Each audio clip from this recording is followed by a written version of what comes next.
Blonde and Control. Easily the two most important albums of our generation by the two most important artists of our generation. You couldn't even sit down and tell me that you've never drowned yourself into one of these albums. Let's all be real now. Every song masterfully written by Solana Rowe and Christopher Brew, but we all know them as SZA and Frank Ocean. These two albums have resonated with countless teens around the world as a way to show them that it's good to be you. It's alright, come on now. In my last video, I touched upon the topic of self-depiction, which set the base of this little trilogy I got going on, you know what I'm saying? Now we are talking about two albums that openly explore the themes of vulnerability, self-depiction, emotional complexity, love, heartbreak, etc. All that jibber jabber. First of all, the definition of relation is the way in which two or more concepts, objects, or people are connected. Blonde and Control are extremely similar albums, equally important to this generation with similar themes. A cool way to think about it is Blonde is pushed towards boys and Control is pushed more towards girls. But the opposite gender can listen to both albums and enjoy them equally or close to the same. This video will be split into two parts, with me touching upon the two albums and ultimately trying to show the similarities between them both. Hope you enjoy.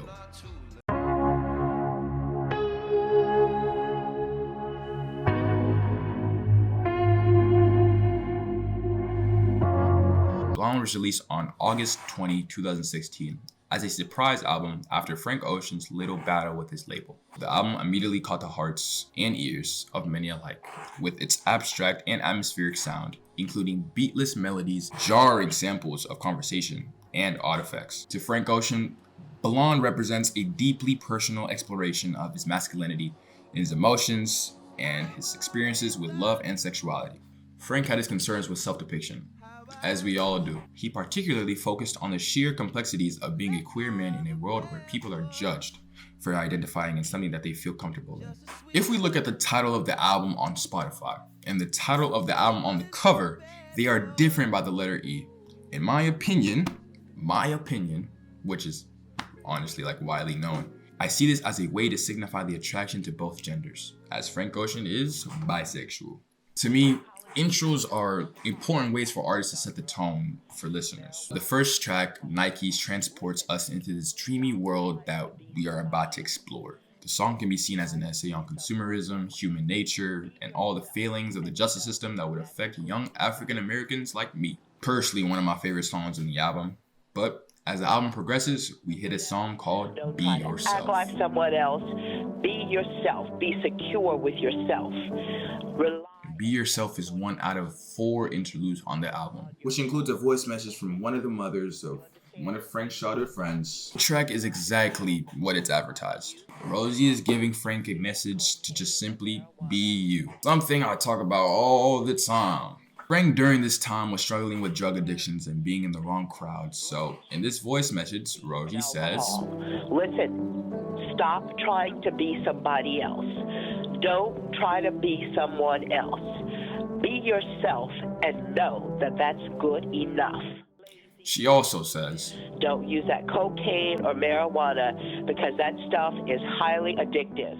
People who listened to the song thought that this was Frank's mom talking, but later on, Ryan, Frank Ocean's brother, R.I.P., would confirm that it's not. Hand me a towel, I'm dirty dancing by myself, gone off tabs. Continuing, we have a song called Solo, where Frank touches on many things like being alone and self-love. Just like if you look through the chorus of the song, Frank explains to us that he is so low emotionally, and how he is so low with the ad-lib, by myself. It's a good guy, he hooked it up. As the album progresses, there's a particular song called Good Guy, which is the second of 4 interludes on the album.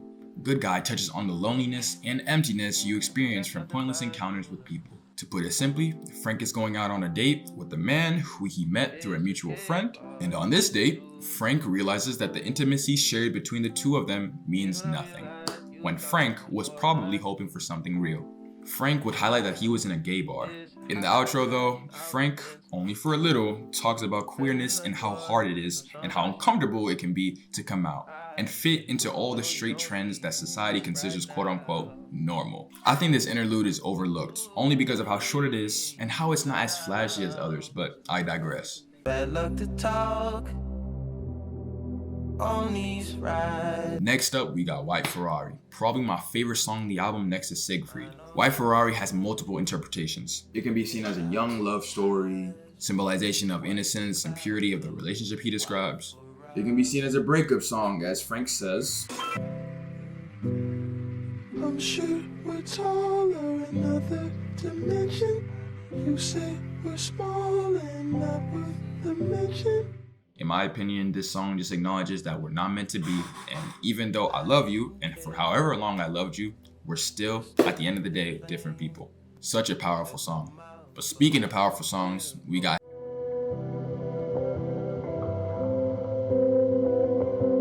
Siegfried has some fans speculating that the song would be about the French model Willie Cartier, who Ocean might have had a little relationship back in like 2012 or something, I don't know. In the lyrics, Frank explores love, longing, misgiving, and nostalgia with lyrics like, This is not my life. It's just a fond farewell to a friend. You can also interpret it in many other different ways, like struggling to find your true identity and being fearful of the future or feeling disconnected from the world. The song is purely abstract and is completely open to interpretation for us listeners to think about. So you can make up your own little meaning that relates to you. Right after, there's Godspeed, a song that sounds like you're inside of a church. This song is funny because I really used to hate it. My best friend that I personally call my brother, Julian, would always boast about how amazing it is and how emotionally complex it is. I never truly understood what the hell he was talking about until now. Frank Ocean's Godspeed is an extremely complex track with an incredible piano sound with organs. It explores themes of love, losing something, and letting go. As in the song, Frank says repeatedly, I will always love you how I do. which is basically Frank telling his former partner that he wishes for his success in the journey that he has along in life. Did you know Godspeed incorporated gospel elements sung by Kim Burrell? I didn't.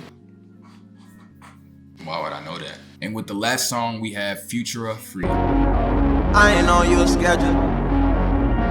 Futura is a font that signifies the concept of liberation and openness, which essentially means being free from constraints. The meaning of the free part of the title suggests a desire to break free from all the societal expectations and norms. Allowing for genuine self-expression, the song is a personal reflection from Frank Ocean, where he discusses how being famous is, his sexuality, and his personal experiences navigating through life. This is a great way to conclude the album and a great way to conclude the chapter.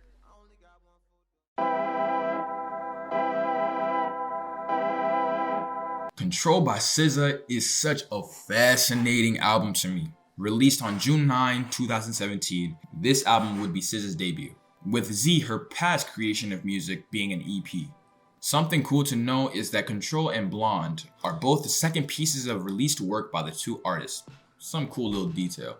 I think everybody knows by now. Ctrl brings a refreshing sound, with a feminine touch that is needed especially in the over-testosterone music industry we listen to today. Ctrl is extremely personal to SZA, where she talks about her journey through modern romance today. It exudes sexual freedom, but it also heavily scrutinizes modern dating and explores the need for intimacy. The album challenges self-negativity. SZA throughout the album opens up about how everyone struggles to accept themselves, but ultimately wants to be loved. It talks about the primordial struggles of being a woman. We know that because of how much we hear SZA's mother and grandmother. The album uses its lyrics and production to show that being a black woman simply isn't a defining trait. Young black women are often hypersexualized in our society, looked at as lesser, and are simply mistreated, leaving them self-conscious with themselves and yearning to be looked at as a quote-unquote normal girl.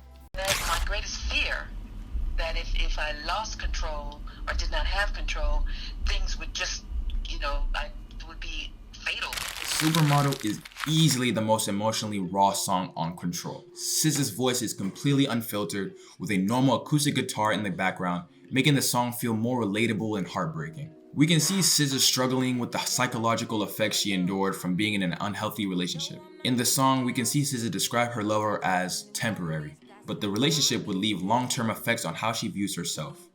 SZA tells us that her lover leaves for quote-unquote prettier women, which causes SZA to make a heartbroken plea after realizing how forgettable she was to him.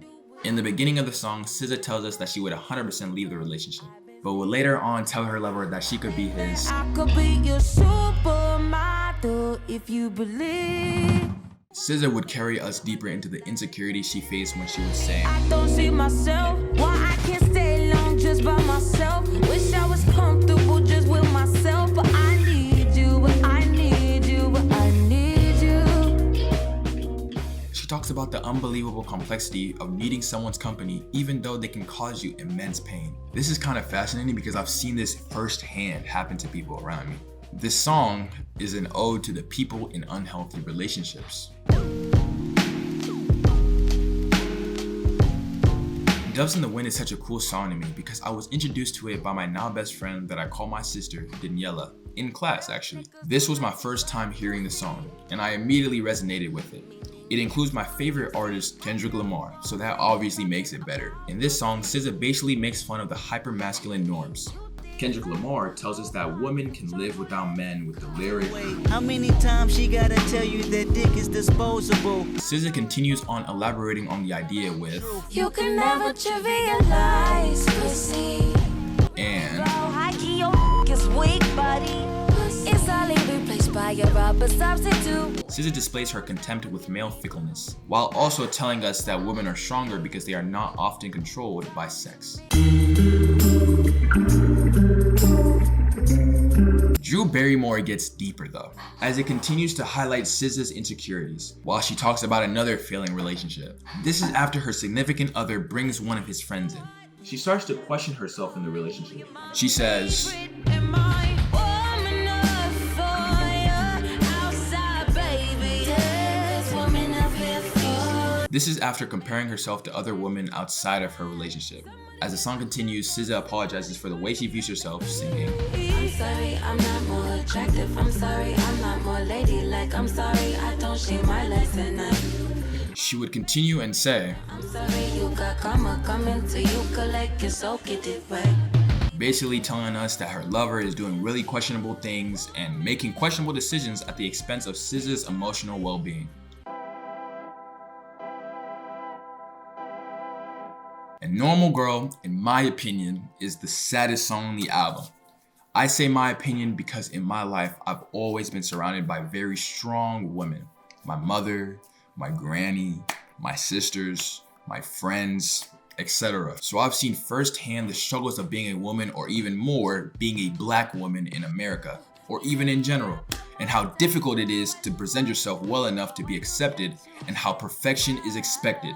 I would never feel it because I'm not a woman, but I've seen it, and it's sad. SZA through this song once again highlights her insecurities, saying that she is not what people consider wife material. We know this because the chorus begins with, Wish I was the type of girl that you take over to mama. The type of girl I know my daddy, he'd be proud of. Now, just from those lines alone, we know that SZA feels pretty inadequate in her relationships. SZA feels as if she isn't feminine enough. At this point, we start to realize that SZA is super confident about her sexuality, but she's way more insecure about her body and emotions.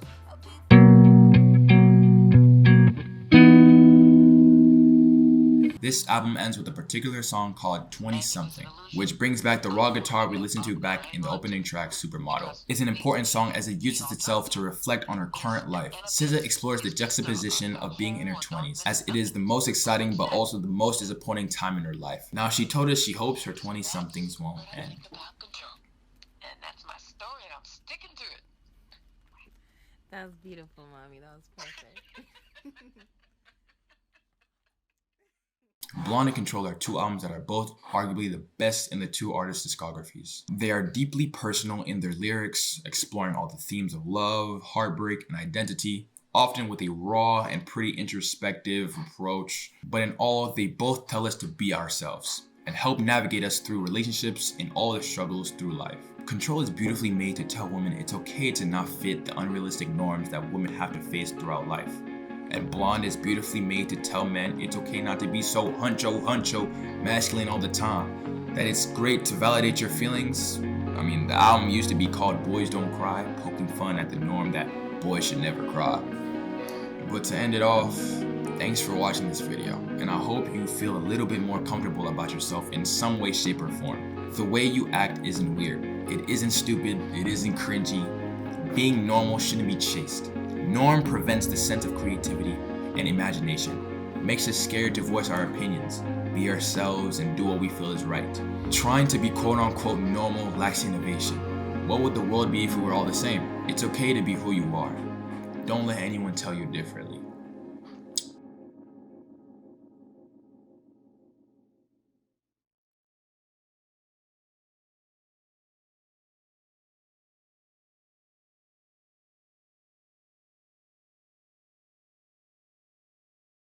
Tuesday and Wednesday, Thursday and Friday, I just keep them satisfied through the weekend. You like 9 to 5, I'm the weekend.